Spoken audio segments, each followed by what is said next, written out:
మాయాద్వీపం రెండవ భాగం. మహాసిద్ధుడు మణికందరుడు ప్రాణత్యాగం చేయగానే ఆ ప్రాంతమంతా కాంతివిహీనమై కళావిహీనమైపోయింది. అంతలో అక్కడికి చేరుకున్న వన్యమృగాలు ఇతర జంతుజాలమంతా మణికందరుడు వెలుగుగా మారిన అగ్నివలయం ఏర్పడిన ప్రదేశానికి చేరుకున్నాయి. కన్నీరు కార్చసాగాయి. వాటన్నింటినీ చూసిన మాయాక్షుడు తన క్రూరమైన కనులతో వాటిని క్రౌర్యంగా చూడ్డం మొదలుపెట్టాడు. అంతే, ఆ ప్రాణులన్నింటికి మెల్లగా శిలారూపం రావడం మొదలైంది. క్రమంగా అవన్నీ శిలాజంతువులుగా మారిపోయాయి.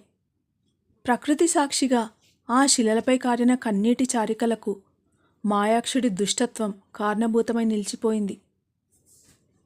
మణికందరుడు మానవత్వం మహిమాన్వితమైన తన శక్తుల కారణంగా పరవశించిన ప్రకృతి మాయాక్షుడి వికృత చేష్టలతో విపరీత విపత్కర వికృతిగా మారిపోయింది. ఆ ప్రదేశంలో ఉన్న చెట్లు చేమలు ఎండిపోయి మోడైపోయాయి.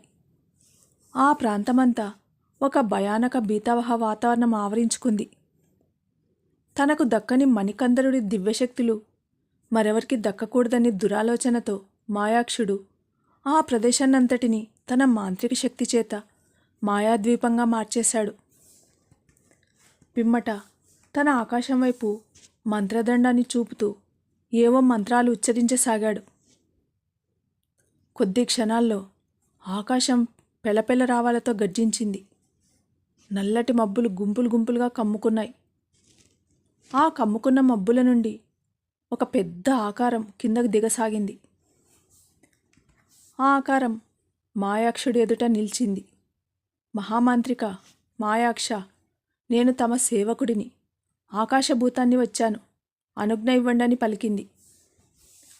ఆ మాటలతో కళ్ళు తెరిచిన మాయాక్షుడు, ఆకాశభూతమా, ఈ మాయాద్వీపానికి ఆకాశం నుండి ఎటువంటి ఆపద రాకుండా చూసుకునే బాధ్యత నీదే అని హెచ్చరించాడు. తమ ఆజ్ఞ మహామాంత్రిక అంటూ ఆకాశభూతం గాల్లో కలిసిపోయి మాయాద్వీపాన్ని పహారా కాయడం మొదలుపెట్టింది. పిమ్మట తన మంత్రదండాన్ని నేలకు తాటిస్తూ మాయాక్షుడు మంత్రాలు ఉచ్చరించడం మొదలుపెట్టాడు. కొద్దిసేపటి తర్వాత భూమి భూకంపం వచ్చినట్టు వణికిపోసాగింది. కొద్ది క్షణాల్లో భూమిని చీల్చుకుంటూ ఒక భయంకర ఆకారం బయటకొచ్చింది. మాయాక్షుడి ముందు నిలబడింది. మహామాంత్రిక మాయాక్ష, నేను తమ సేవకుడిని, పాతాళ భూతాన్ని వచ్చాను, అనుజ్ఞ ఇవ్వండి అని పలికింది. ఆ మాటలతో కళ్ళు తెరిచిన మాయాక్షుడు, పాతాళభూతమా, ఈ మాయాద్వీపానికి భూమి నుండి ఎటువంటి ఆపద రాకుండా చూసుకునే బాధ్యత నీదే అని హెచ్చరించాడు. తమ ఆజ్ఞ అంటూ పాతాళభూతం భూమిలో కలిసిపోయి మాయాద్వీపాన్ని పహారా కాయడం మొదలుపెట్టింది. ఇక మాయాద్వీపాన్ని, అందులో ఉన్న కందకాన్ని ఎవరూ చేరుకోలేరని భావించిన మాయాక్షుడు వికటాట్టహాసం చేస్తూ తన గుహకు బయలుదేరాడు. గంధర్వ సిద్ధుడి వరప్రభావం చేత జన్మించిన మహావీరుడిని ఈ భూమండలమంతా గాలించి ఆ వీరుడిని పావుగా ఉపయోగించుకొని మణికందరుడి కమండలాన్ని సాధించాలనే పథకం వేసుకుంటూ గుహలోకి అడుగుపెట్టాడు మాయాక్షుడు.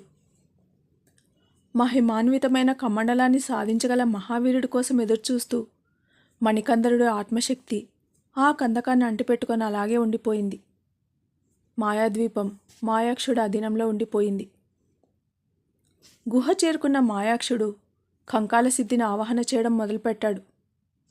గుహ మధ్య భాగంలో వెలుగుతున్న అగ్నిగుండంలో కంకాళాలను వేస్తూ మధ్య మధ్యలో ఒంటికొమ్ము భూతం అందిస్తున్న రుధిర పాత్రలోని రుధిరాన్ని పానం చేస్తూ క్షుద్రోపాసన చేయసాగాడు.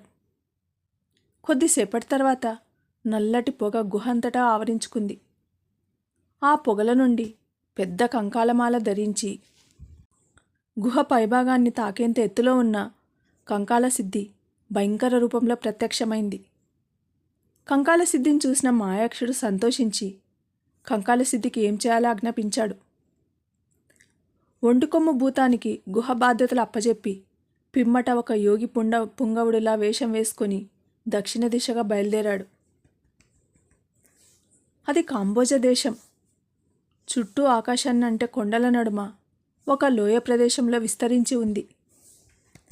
బయట ప్రపంచంతో అంతగా సంబంధాలు లేని కాంబోజ దేశానికి మహారాజు పర్వతవర్మ. కాంబోజ దేశ ప్రజలు పర్వతవర్మను దేవుడిలా భావించేవారు. పచ్చని ప్రకృతి సంపదలతో తులుతూగి ఆ దేశంలో ప్రజలకు ఎటువంటి లోటు ఉండేది కాదు. సెలయేర్లతోనూ ఫలవృక్షాలతోనూ పూలవనాలతో అలరారే కాంబోజ దేశం తన ప్రజలకు బయట ప్రపంచాన్ని తెలియకుండా చేసింది. జనులంతా సమిష్టిగా ఉంటూ ఆ కొండల నడుమ తమకు కావలసిన పంటలు పండించుకుంటూ సుఖంగా జీవించేవారు. కాంబోజ దేశానికి మహారాణి అయిన రూపసుందరి ఒక శిశువును ప్రసవించగానే కన్నుమూసింది. ఆ పాప అచ్చం రూపసుందరిలా ఉండటంతో పర్వతవర్మ ఆ పాపకు ఛాయాసుందరిని పేరు పెట్టుకుని అల్లారుముద్దుగా పెంచుకున్నాడు. ఛాయాసుందరి యుక్త వయస్కురాలైంది. విలువిద్యలోనూ కొండలపై వేటాడ్డంలోనూ గుర్రపు స్వారీలోనూ ఛాయాసుందరిని మించినవారు లేరని పేరు తెచ్చుకుంది. స్వయంవరం ప్రకటించి ఛాయాసుందరికి వివాహం జరిపించాలని తలపెట్టిన పర్వతవర్మకు కాంబోజ రాజ్యానికి ఎలాంటి ఆపద రానుందో తెలియని ప్రజలు నిశ్చింతగా గాఢ నిద్రలో ఉన్నారు. అంతఃపురం రాణివాసం రాజకోట నిద్రలో మాటుమణిగి ఉంది. ఆ సమయంలో కాంబోజ దేశ కొండలలో ఒక విపరీత పరిణామం ఊపిరిపోసుకుంటుంది. అమావాస్య చీకటి రాజ్యమంతా కమ్మేసింది. అక్కడక్కడ వెలుగుతున్న కాగడాల వెలుతురు తప్ప మరే వెలుతురు లేదు. పహారా కాసే భటులు కునికిపాట్లు పడుతున్నారు. సమయం 2వ జాము మొదలైంది అనడానికి సూచనగా నగారా మోగింది. అదే సమయంలో దక్షిణ దిశలో ఉన్న కొండల నుండి ఒక విచిత్ర ఆకారం కిందకు దూకింది. క్రమంగా ఆకారం నల్లటి పొగగా మారి రాజ్యంలోకి ప్రవేశించసాగింది. రాజుగారి కోట వెనుక భాగం నుండి అంతఃపురం వైపుగా ఆ పొగ వెళ్ళసాగింది. అంతఃపురంలో రాకుమారి ఛాయాసుందరి శయనాగారం. హంసతూలిక తల్పం మీద అపురూప సౌందర్య రాశి లావణ్యవతి అయిన ఛాయాసుందరి ఆదమర్చి నిద్రపోతోంది. ఆమె చెక్కిళ్ల మెరుపులు కెంపుల కాంతులతో పోటీపడుతూ తలుక్కుమంటున్నాయి.